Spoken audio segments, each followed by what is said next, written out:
Hey everyone, and welcome to the Best Online Tutorials channel. In this one I'm showing you how to record screen in Windows 11 using Snipping Tool.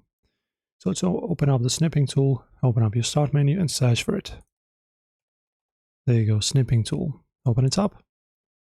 And guys, also if you didn't know, you probably guess that Snipping Tool allows you to create snips, right?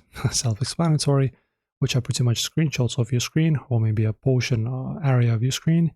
But you might not know that it actually also supports video. So as you can see, in order to use it, don't forget to switch from the photo mode, which has this kind of a photo camera icon, to this video, okay? And then you pretty much start almost the same way. You press on New. You will have your screen light up a bit. Not light up, actually dim a bit. And then you just choose which area you want to record. Let me actually switch to my other monitor so I can show you this properly. Alright, so here's my second panel, guys. So you once again open it like this, press on New, and as you can see, you will have this little window appear up here with which area you want to record. We have a window or rectangle. So if you choose window, for example, I can just choose my screen, and now I can just press on Start. I hope you can see that on my second monitor. Press Start, and you will start your video recording. It's actually not appearing on in my OBS. That's too bad.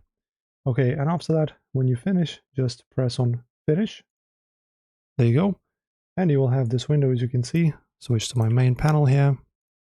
You will have this window with your recorded video. As you can see, I've just recorded it. So you choose to either record a portion of your screen, right? You can just draw a rectangle on your screen like this, or just a particular window. And then if you want to save it, press Save. Choose, for example, desktop. Okay. And now let me find the video. There it is. You can just open it up. And there you go. This is my recording. Enjoy, guys. If this helped, make sure to subscribe.